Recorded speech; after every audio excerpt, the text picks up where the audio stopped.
Our Father, which art in heaven, we seek your presence to guide us tonight. And, O Lord, we pray for peace of our nations. May we always be mindful to do unto others as we would have them do unto us, and to love your neighbor as yourself. May our decisions help others and enhance the quality of life in our great county, our state, and our country. Forgive us of our shortcomings. In your precious Son's name we pray. Amen. Let us pledge. I pledge allegiance to the flag of the United States of America and to the republic for which it stands, one nation, under God, indivisible, with liberty and justice for all. Okay. I call the meeting to order, and we do have a quorum because we have 4. Okay.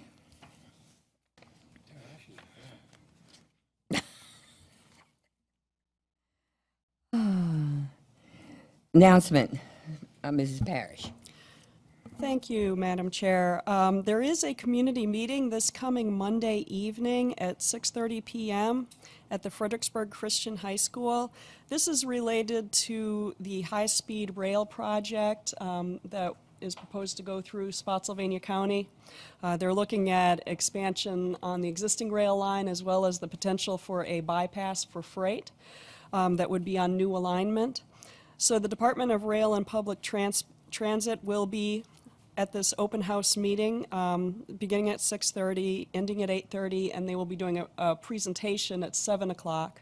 But otherwise it will be more of an open house style meeting where people can look at their displays and ask questions and give comments. Mm-hmm. So this is at 9400 Thornton Rolling Road at the Fredericksburg Christian High School. Okay. And that's my only announcement. All right, anyone else have any announcements that they would like to present at this time? Okay. We'll move on.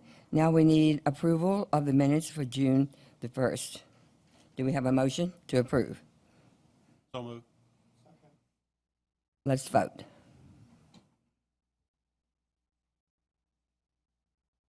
Okay, now we move on. Unfinished business update, thoroughfare plan amendment. Mrs. Parrish. Thank you. I just wanted to bring the Planning Commission up to date on the thoroughfare plan amendments. As you know, there was a public hearing held in early June on this item. The Planning Commission tabled the item until July the 20th. The 2 items that were requested of staff were to hold a community meeting for the Spotsylvania Parkway extension and to ensure that the property owners along Route 606 Mud Tavern Road were aware of the proposed amendment to the to include the Route 606 corridor plan in the thoroughfare plan. So the Spotsylvania Parkway Extension Community Meeting that was held on June the 27th in the evening. We did mailings to 235 people. There were about 31 people that showed up, provided comments. We probably have about maybe 10 comments at this point in time. There's still the opportunity for people to provide comments to us either over email or by mail. We had a handout that I included in the packet that you received for this meeting that included information on the project as well as methods to comment. The Route 606, we did do mailings to all the property owners along there for July 20th public hearing. And I have asked VDOT representative to be there, and Sean Nelson has indicated that he believes he will be there. Otherwise, he will have a different representative at the meeting to answer questions. I told him that he didn't need to do any sort of presentation, just be available for questions.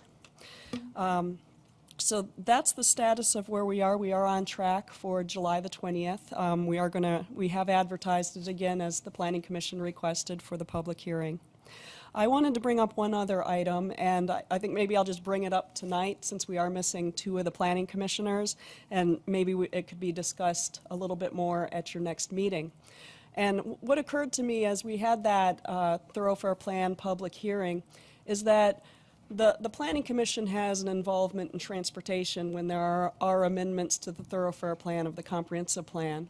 But we also have a transportation committee that meets monthly and reports directly to the board on transportation items. So they are reviewing many of these items that you're seeing for the first time now. They've reviewed them a year in the past, and included VDOT and FAMPO and board members in the discussion, and they're advising the board on timely matters related to transportation. So it occurred to me that there is a disconnect there in that the Planning Commission isn't aware of what the Transportation Committee is doing. So an idea that I had that I'd like to present to the Board of Supervisors in August is to include a Planning Commissioner appointee on the Transportation Committee. That would be an appointee that would come from the Planning Commission chair. So somebody that has the time and the desire to serve on the Transportation Committee, and that way there could be a voice from the Planning Commission that's also at the Transportation Committee and be able to report back and make that connection between the two bodies. So I just wanted to present that idea to you this evening. There's no action needed. I just need to know before August if there is a willingness and a desire for a planning commissioner to serve that role. Do you need that decision tonight? I do not. And I thought with 2 members missing, I would just present that idea tonight and there could be more discussion about it on July 20th. Okay. And it could be a planning commission and maybe an alternate, to take someone's place. Because you said that they have been discussing this and it had been discussed a year ago. All right, here we are, just receiving, and we have questions. We really do. And I spoke to you about this week, and you said to me that it was a VDOT project, and that VDOT was going to hold a public hearing and community input. Am I correct? Correct. For the Route 606 project, yes. That is a project that the Transportation Committee discussed. It went to the Board of Supervisors, and the Board of Supervisors approved moving forward with it. We've submitted through House Bill 2 for funding and received it. So that's moving through the process. What we discussed was that the Route 606 corridor plan that is part of the proposed amendment, if the Planning Commission is not comfortable with that at this point in time, it doesn't need to be adopted by reference into the comprehensive plan. The Planning Commission could defer action on that one particular item and wait until the project is a little further along. They're right now just looking at doing survey work out there. So as it progresses through the process, there will be informational meetings and public hearings that occur because it's a VDOT project, and changes will be made to the project as time goes by based on input through their process. So the corridor plan itself, there's nothing critical to that being adopted as into the comprehensive plan by reference at this point in time, and it can be deferred. Well, I would hope that it wouldn't be, because I stated to you that I felt as though that we were putting the cart before the horse, because if VDOT is going to have a public input and community and whatever, I personally would like to attend those and hear what they have to say before we jump in to say, okay, we're going to include this in the comprehensive plan. What dates do you have that VDOT will be holding these? Do you have that? There are no dates at this time. I don't have dates for you at this time. Okay. And that, well, you will keep us abreast of those so that we can attend them, because I'm not ready to say, okay, we're going to do this, and VDOT comes along and says, well, we're going to do this, but we're not going to do this. I mean, just like the same thing almost went the same as 126, that was adopted in a way to do whatever, and now it's, being held up. And I think that sometimes we jump too soon. And so personally, if we can, that we defer that action, because I just don't think that we're ready to do that until after we get more. If it's a VDOT project, okay, VDOT's going to hold that. Then I think that's what we need to look at that part of it. Do you have anything, Mr. Smith? One, I do. First of all, I just want to thank you and the staff for the community meeting. I attended that, and I think you all did an excellent job on your presentation. I wish more people had turned out, but I think it was a fair amount of people turned out. Vacation time, Mr. Smith. Absolutely. Well, that brings up my question. Are we on a time frame for the thoroughfare? You know, I know are we up on the 19th or 20th to vote on that? The 20th is when it's coming back for public hearing. And yes, there are items in there. We are applying for the House Bill 2 funding again this year. It's now called Smart Scale funding. And we will rate higher in our points if we have some of these items within the comprehensive plan. Not all of them. There are intersection improvements and some various improvements that should be in our plan before we move forward with either the Smart Scale funding or with other funding sources through FAMPO and VDOT. What is our time frame as far as adopting that? I mean, do we have a time frame that we got to get that in? Well, I would say that July 20th would be the preferable vote, so it could go to the board in August, because the Smart Scale funding is due in September, the applications. Mr. Boggs, did you have something, sir? Just kind of follow up, Wanda, there's several components in the thoroughfare plan, and this commission can recommend all, partial, or any ones that they want to do. So I think as we kind of walk through the process, in regard to the HB2 money, you're right, but I think one thing it's got some of us concerned is when you start looking at a concept road, and I think that's one of our concern as a whole. The concept road is just it. It's not going to really be eligible for any HB2 money anyway. I don't believe, at least, you know, it'll rank so far low because there's only so much money there. But in terms of the Route 6 and some of these other projects that have moved along, it's a little bit different when you have an existing road that you're trying to improve versus a new concept road that's not even there yet, you know. So, but we'll have that time. And again, we can recommend to the board any part of it or all of it that we feel that comfortable with doing, and the board will take the action on. Correct. So we would not have to include 606, and we would not have to include the 208. Is that what you're saying, Well, Mr. Barnes? yeah. There are others But- that but are there that would, I want to break out. 606 is a design issue, yes, okay, and that's running through VDOT. VDOT's going to run that with us or without us anyway. That's right. And that'll be taken. Obviously, there's something needs to be done because there'll be a bottleneck between Yes. 95 and Route 1. VDOT's got to do it. But I've got personally concerns about the roundabout and the location of that. So I think, you know, when it gets to that point, my recommendations would be, you know, I'm all for improving that section, but I'm going to tell the board what my concerns are, at least representing Berkeley District. On the concept road, that's a whole different issue. We're talking about sometime in the future, we would like to do this road that connects the Spotsylvania Parkway to Gordon Road. And that's a whole different thing, but it's part of the thoroughfare plan. But as we're looking at the thoroughfare plan as a whole, I think we do have an opportunity to tell the board what we're comfortable with, what we're not comfortable with. And we may want to, it may get to the point, Wanda, where we don't vote on it as a whole, but, you know, Right. We may have to do it piecemeal. Well, Yeah. I guess that's my question. So that would not hurt us on the funding, or would it? Well, if the Planning Commission makes a recommendation to the board on July 20th and recommends some projects move forward as part of the thoroughfare plan and that others not move forward, then the board will have an opportunity to have their public hearing in August. So we'd be on track.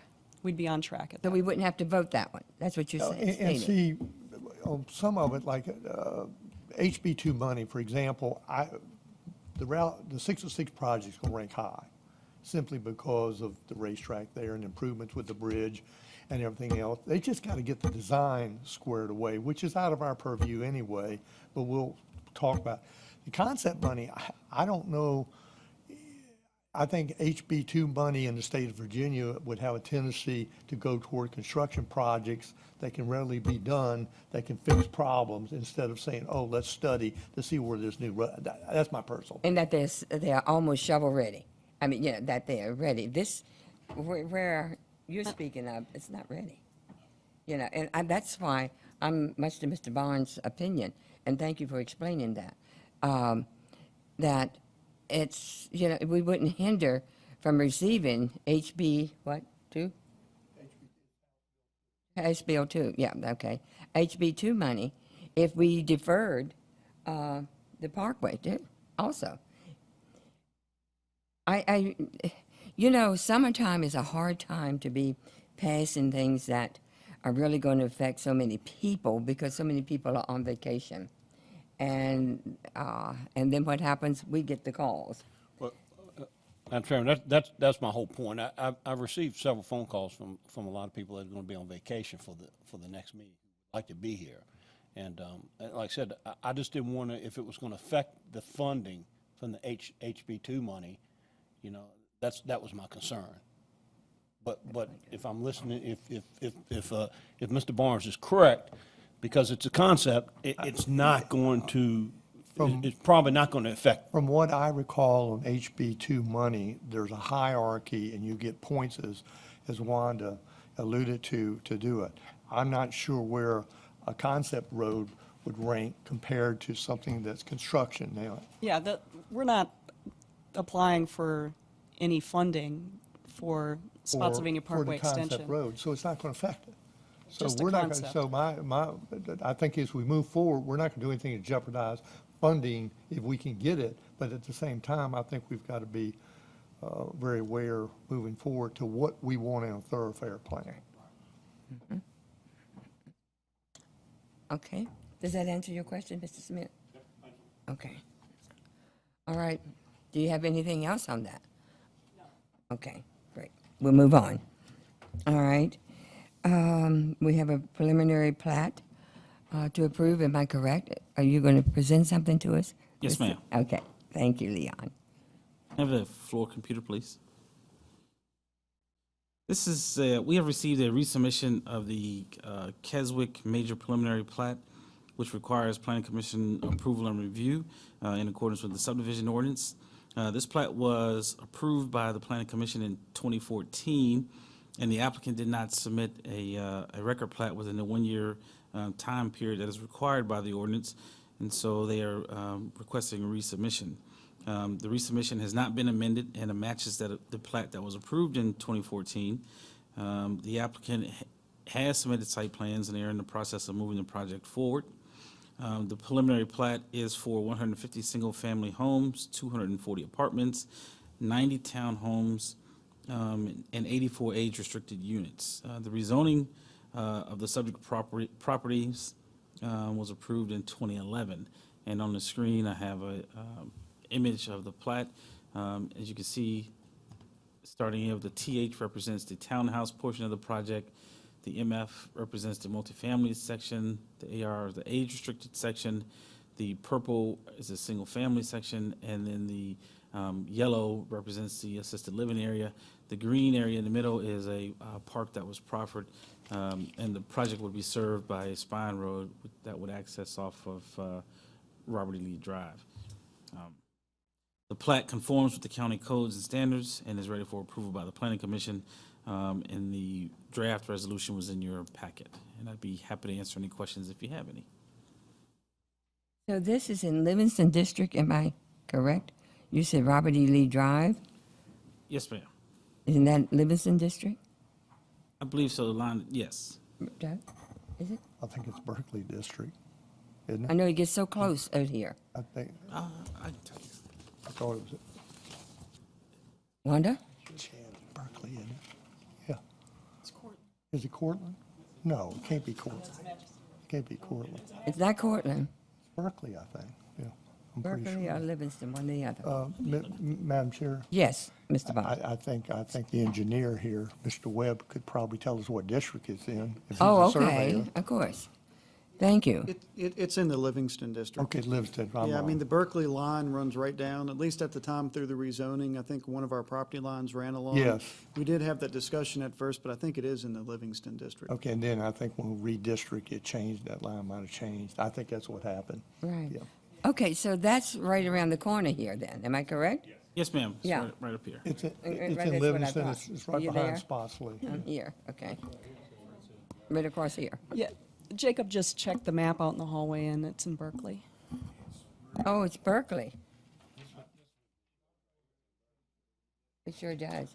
Thank you, Mr. Bullock. Okay. All right then. Madam So Chair. what action do you need on this tonight, Leon? A reapproval of the preliminary plat. Okay, Madam Chair, I'll make a motion to approve the preliminary plat. all right. We have a motion and a second. Let's vote. Are there any discussions? I'm sorry. If not, let's vote.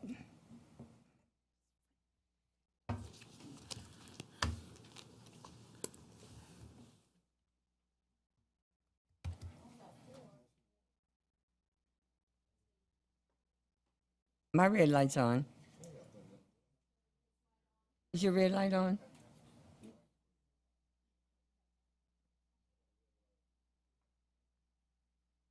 Okay, 5 yes with Mr. Thompson and Mr. Newhouse not present tonight. Okay, that takes care of that. Okay, now we come to the discussion items. And the first one is the zoning update, outdoor lighting, ordinance public hearing, authorization request. Floor computer, please. Thank you. Tonight's presentation will be fairly brief. It's just a public hearing request to move forward the outdoor lighting ordinance draft that's in front of you. This is part of an ongoing effort to review and update the zoning ordinance consistent with the comprehensive plan. We have an implementation schedule that directs us to do so, as well as an earlier Board of Supervisors directive that we've been working under as well. So the outdoor lighting ordinance, the county has an established comprehensive goal to promote night sky friendly lighting. Historically, what we've seen within special use permits and rezoning applications was night sky friendly lighting would either be conditioned or it would appear as part of a proffer at the time. Due to changes with upcoming proffer legislation, as you're likely aware, this ordinance has been meant to replace the comprehensive plan goal with measurable, enforceable ordinance language in response to that upcoming proffer legislation. I would also say one of the benefits to this is that we have a bit of consistency at this point. When we've had conditions in the past and rezoning proffers regarding night sky fronting lighting, the issue that we've had is there's been no consistency. Each applicant's a bit different. They propose a slightly different package. And from a zoning enforcement standpoint, that's very difficult to interpret. And even the development community oftentimes says, what exactly are you looking for? So this is a good way to try to address that. There's also considerations here for the airport overlay zone and the Fort AP Hill approach fan, as well as the joint land use study. The joint land use study was a regional collaborative effort with the Fort AP Hill folks. One of their stated goals is to address dark sky lighting in the interests of national defense and the base. But as I had stated, this is also a larger comprehensive plan goal for the whole county to try to reduce that nighttime pollution, air light pollution that you get. The ordinance is drafted to be simple and enforceable by the Zoning Enforcement Office. The Zoning Enforcement Office was involved with this development of this language and has been favorable to the language before you. Again, we had assistance with Fort AP Hill, who have reviewed our language and have also been supportive of the language as proposed.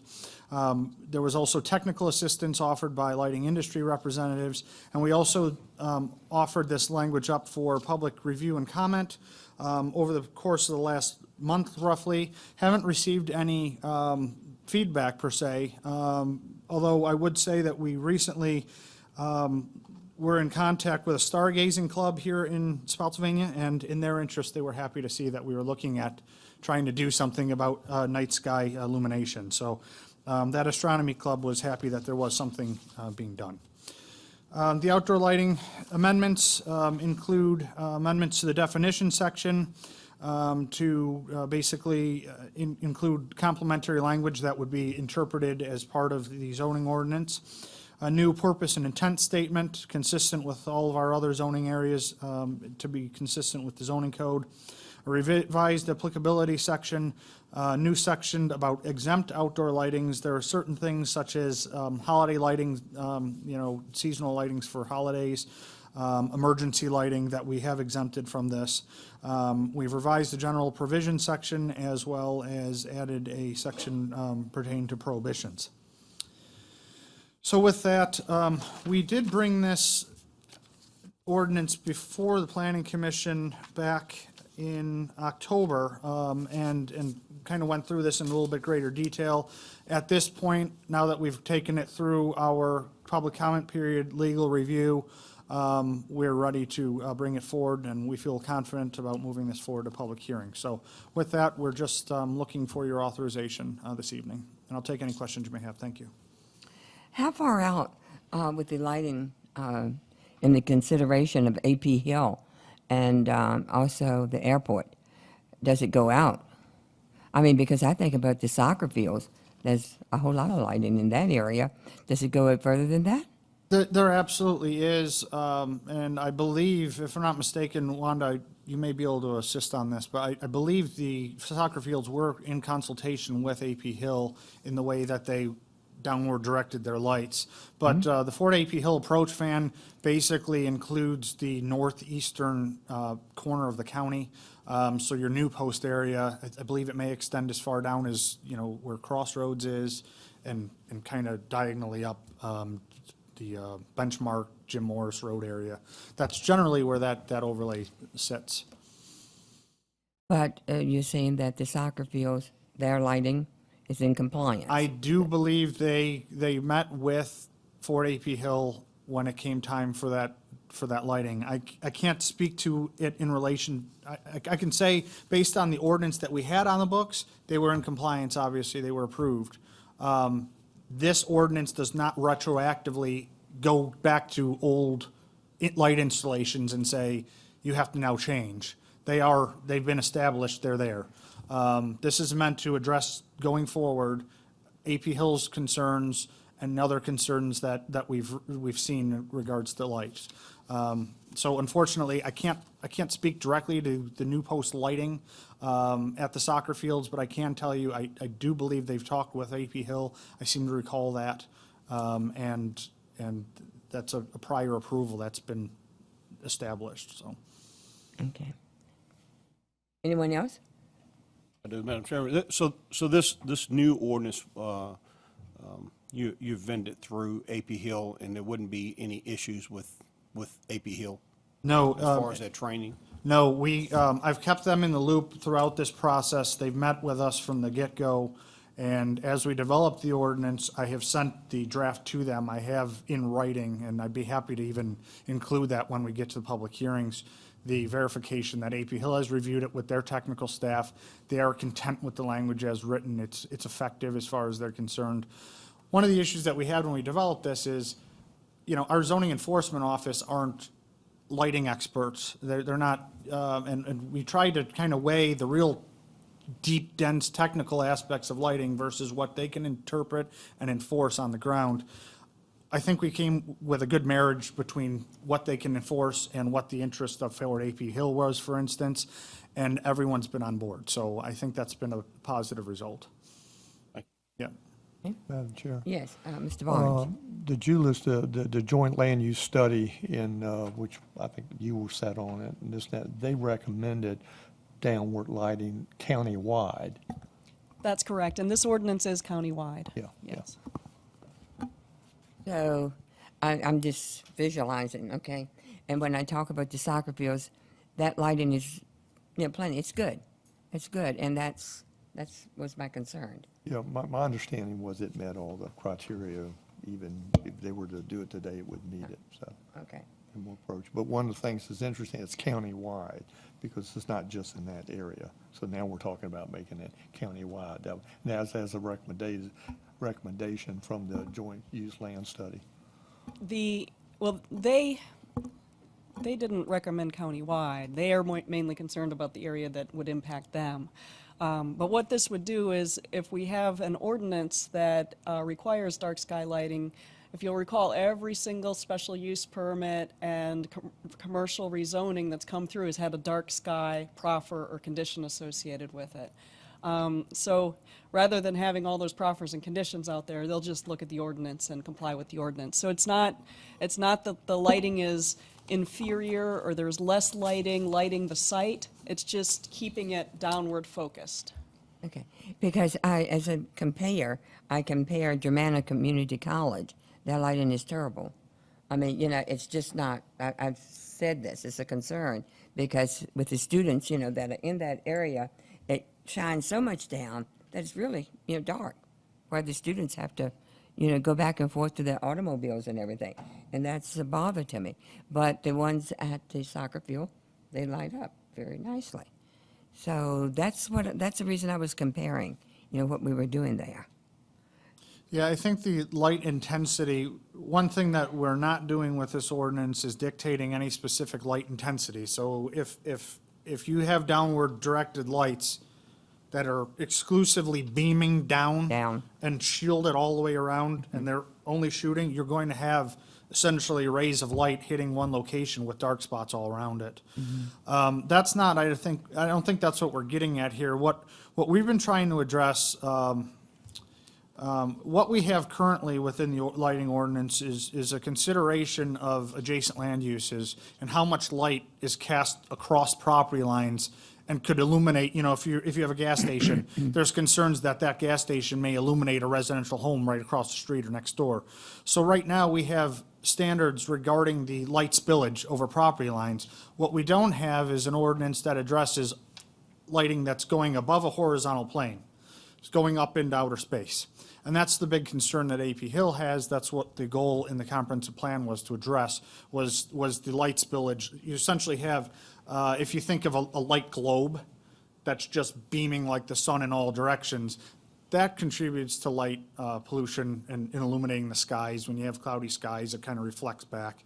But what this doesn't do is dictate that you have to have such focused beams like you're talking of. I would surmise that that's a fault of the fixture. And we're trying to not dictate what kind of fixture is chosen. That's one thing, too. We want to be very flexible with, it's just simply directing the light, and that's all we're looking for. All right, are there any other concerns or comments? And are you looking for a vote to adopt this tonight? No, we're simply okay. looking for public hearing and initiation. Okay. Yeah. Do you need a motion for that and approval for public hearing? Yes. Don't you? Okay. Do I hear a motion to approve? All right. We have a motion by Mr. Barnes Second. and a second by Mr. Smith. Are there any other discussion? If not, let's vote.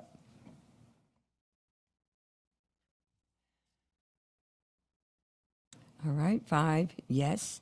Again with Mr. Thompson and Mr. Newhouse absent. Thank you. Now we go to annual report. Mrs. Parrish.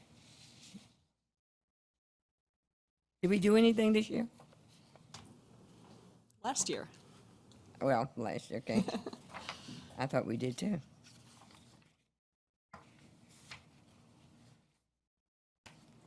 Floor computer, please. So I just want to run through the annual report for 2015 for the Planning Commission. Followed the same format that we've been using for the past several years. The first page is a summary of the meetings in 2015, quantifying the types of applications that came before the Planning Commission, the hours of work session and discussion, preliminary plat votes, and then special projects such as recommending the proffer methodology to the Board of Supervisors. So we went ahead and tallied up all of the items, resulting in approximately 35 hours of meeting time during 2015. And one item that was requested to be added last year was attendance. And attendance in 2015 was at 46% of the meetings had a person missing. And there were just 3 meetings where there were 2 members missing. We did have some different members on the Planning Commission in 2015, and one of them in particular missed a number of meetings. The next page has to do with the population growth. What I do for this each year is look at the census estimates that come out in July. So you can see here, they put us at 130,475 as of July 1st of 2015. And then I bring that forward to July 1st of 2016, doing our own projection. And what that is based on is building permits that have been finalized. So if a building permit has been finalized, you can assume that a family is going to be moving into that residence. So we use our standard household figures and project out to July 1st of 2016. This year, we had a number of apartments that were finalized. So in this coming year as well, when we do this again next year, there are going to be even more apartments that come into play. Right now, may I please stop Yes. you there? Our annual growth rate, even with the apartments that have been approved, is that 1.01? 1.01, rate? yes, we're hovering right around 1. This last year, as of July 1st, 2015, was 0.99. 1.01 is the projection for through July 1st of 2016, yes. Because at one time, years ago, of course, and I don't know, you hear me always speak of this, there was a 2% growth rate that Spotsylvania County could really take at that time. So we haven't reached that. We have not reached 2% in quite a few years now. I just wanted to make that clear to the public. Yes. Okay.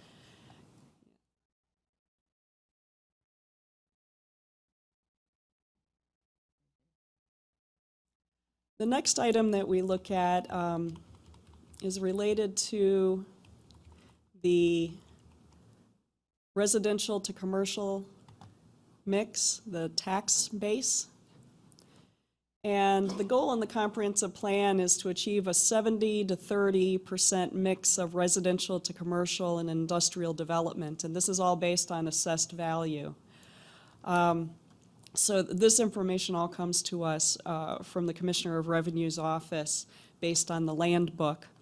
So once they close out the land book, they're able to give me the actual total assessed value of all the residential in Spotsylvania County, and then the total assessed value of all of the non-residential. So as you can see here, the commercial industrial is at almost 19%, and the residential is at about 81%. So we're a ways away from meeting that 70 to 30 mix. But as you look back in time, we haven't.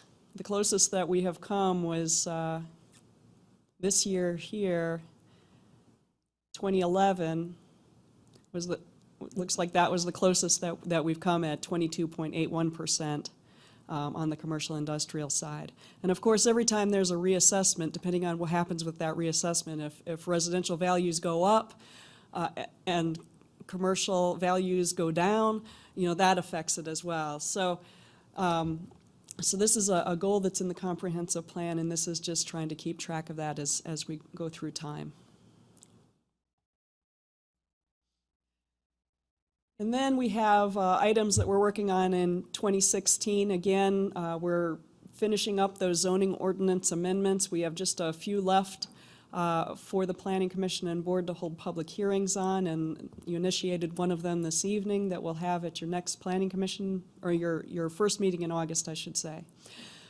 Subdivision updates is another component. We're working through the subdivision ordinance to do a complete update on that. Developing enhanced reporting, monitoring development, monitoring growth rates, population projections, and impacts on our levels of service and on our public facilities. We're doing that. We're also hoping that this year we can provide some data to the Planning Commission and Board related to what actually happens after a rezoning is approved and the project is being developed. What actually ends up happening on the ground versus what was projected to happen during the rezoning process. And that's in terms of traffic impacts, fiscal impacts, economic impacts, so, and also the population and the housing mix. So we have a number of projects that are starting to move a little bit further along that were developed in the past, or excuse me, rezoned in the past few years, so we can start to compare what's actually happening on the ground versus what was discussed during the rezoning process. And then, of course, we're going to have to start thinking about the comprehensive plan update. Our 5-year update would be 2018. So we're going to have to start thinking about how to approach it, what aspects of the comprehensive plan need to be reviewed and updated as we move forward for the 5-year update. And that's the end of the annual report. So I'm just looking for the Planning Commission to endorse passing this along to the Board of Supervisors. May I ask you this, please? The comprehensive plan is to be adopted in 2018, am I correct? Well, there's the state code requires that we examine the plan every Yes. 5 years and update as needed. So there's no requirement. If the county decided that we have no need to update the plan, we don't have to. But we need to examine it every 5 years. All right, because I remember last time, it took a year or more. And I believe Yes. that we had citizens on that committee. And that's, what I was concerned about. Do we need that this time or not? We did a very thorough update to the plan Yes. last time, so this time may be a lesser update. I'm thinking that the public facilities element in particular is what needs the focus. That's my initial thought. You said that you would be giving us what's on the ground, what's being built, and what's necessary, and et cetera, et cetera. How in the world are you going to do that with this new proffer guideline, or whatever we have, the new bill that's out there? Well, I'm looking at projects that were approved 5 years, 6 years ago now, and comparing them to what is being built now, or has been built in the last year or so. So the new proffer bill won't really come into play for that project, because it takes a while for these projects, once they're approved at the rezoning stage, to get through all the permitting processes and then begin to build out enough that we have some data to be able to compare to what was approved during the rezoning. Okay. All right. Anybody else have any questions? Yes, sir. I've heard of the 70-30 split for a while now, many years now. And I was just wondering, is there like a Reader's Digest of how we came up with that? Is that industry, or, is that a standard that we developed or are following? Yeah, that's a good question. It's been a standard ever since I started with Spotsylvania County, so it's been around for a while. So I don't know how it was developed, but I think Leon and I had a conversation about this a few months ago, and in his experience working in a couple different places in Virginia, it seems to be a standard split. But we can dig around and see if there's any study or data that's actually based on. But it's just something that you tend to see as a 70-30 split. I'd be more interested also to know the history. Would be great to know that as well. But then as we begin to get more and more apartments and things, different type commercial uses, it would be interesting to see if there's even smaller breakouts of those. Apartments to single family to townhomes. What's a good ratio versus industrial versus pure, pure commercial, if you will. Those breakouts. It'd just be interesting to see how those make up, because as we begin to continue to grow as a county, I think that'd be very valuable information to have to see what our mix are, either compared to other successful localities, just other localities in the state, or across the country. Okay, we'll look into that and see what we can find. Thank you. Mr. Barnes? Just add a little bit to it. It goes all the way back when we were approving things. We were trying to do the market changed. We used to be able to get commercial and the single-family dwellings, then then it really changed to more apartmental age restrictions, so the market had that. But a lot of it has to do with what Wanda said, with the assessment values. And when we go to the bond rating agencies, they like to see that healthy split. So that's really what's the driving thing. They want to see us working toward doing it. And you might want to check with Wanda. Bonnie might be able to probably add some more to that, do it much better than I just said. But I think, I remember it was always, we were kind of chasing something that was never going to happen. And then what happened is the market changed considerably.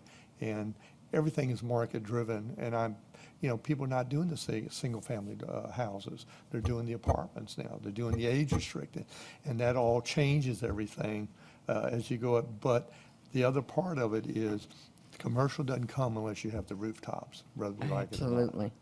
And so it's almost out of our hands, but yet we kind of try. And I think what it is, we want a healthy commercial base as well as a residential. But every 2 years, what's happened is whenever we have an assessment, usually what happens is residents get hit one time, then the following assessment, then the commercial. But if we don't get that commercial to go along with the residential, but residential has to go along with commercial, because Mr. Barnes just said, if you don't have that residential, you don't get the commercial. Mr. Smith? Wanda, the 70-30, is that pretty standard through most localities? Or is that kind of, do you know? I Leon don't know knows. that I could, is Leon Mhm. knowledgeable about He's that? shaking his head, yes. No, I couldn't say that it's standard. I'd have to look into that. I was just I curious. haven't really researched I was it just to curious that. if other localities are using the Yeah. same methodology. I just wonder how close we are, where they are Mm-hmm. compared to our numbers. Yeah, we I'm can just look into curious that a about little that. bit more to see how standard it is in Virginia. We're going more on our impressions and what we've noticed, but we haven't researched it. Right. I just wonder if it's really realistic for us to make. I mean, we're pretty close, but. We never hit it. I mean, like I said, that one year we hit it, it came to close, but you're right, Howard. It basically is like running after something there's so many variables out there, you never catch it. So do you really set it at something that's realistic? But I think, I know bond rating agencies love to see a 5-year model. They like to see that split. They want to see it healthy and see how you're working toward it. So it's really more or less, it's a guideline. And Well, I'm thinking that we probably do pretty good. I mean, you know more about this than I do. We usually get a pretty good bond rating. So Yeah, obviously, we actually got obviously the bumped. county's doing a We a actually good got job. bumped during the recession. We actually got a bump up. Right. But, so I think that's a part of it, but being from I like realistic things to be able to go after. And I do think that's one of the things that we can come back with more information, but we're going to move, for example, this report, realistically, is it an achievable thing? And if it's not, why do we have it in the comp plan? And if it's reality of, because we need to show something, and when we go to bond rating agencies and we have so there's some very good reasoning behind it, and I think there is, that's different. But I think it would be very interesting to know the history behind it. How did it start? Because even when I was on the board, it was like that, but I never knew the history behind that. Why did we come up with this 70-30? I had one other question. Yes, Mr. Barnes? Along with this report, does it also go, do you have a separate report that you provide the board without how many in 2015, like houses were approved and residents? Yes, I typically, when I send this, I attach that report as well, and that's the same report that appears in every rezoning. We have it as an appendix. That's what I thought, okay. So yes. Okay. I will add to that. I think that definitely they should have that. And not only that it's brought out that we haven't reached that 2% for quite a while since the recession, I believe. It kills it. And so we're way below, at this time, so that's a good thing. Okay, any other comments or questions? All right.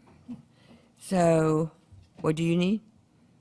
If the Planning Commission could make a motion to send this to the Board of Supervisors and take a vote, I would appreciate that. All right, do we have a motion? So moved. All right, motion by Mr. Smith. Do we have a second? Second.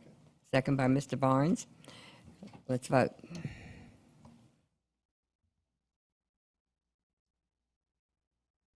Okay, 5 yes, again with Mr. Thompson and Mr. Newhouse absent.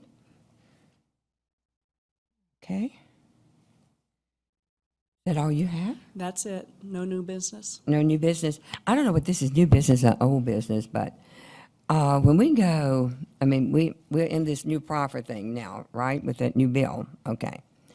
And I don't think any of us are quite sure exactly, what to do about this, even though we have had good overviews, with you all.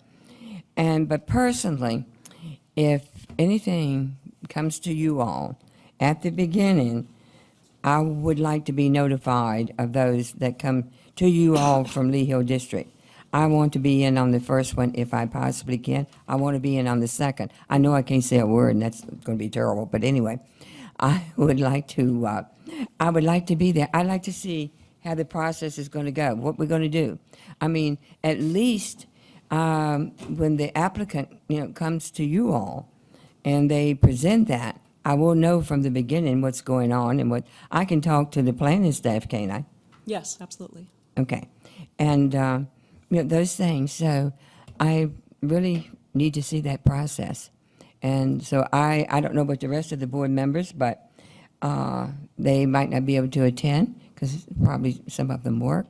But I think that we should know right up front that this is happening in your district and it's at the beginning, Okay. so that we will know. Have you got anything else to bring to us on that, the proper guidelines? Not at this point. Okay. All right. Oh, is there anyone from the public that would like to speak tonight? We have no one here, so we'll continue to go on. So, do I have a motion for adjournment? Make a motion, we adjourn. All right. Motion by Mr. Smith. And a second by Mr. Bullock. Let's vote. Okay. 5 yes. Thank you all.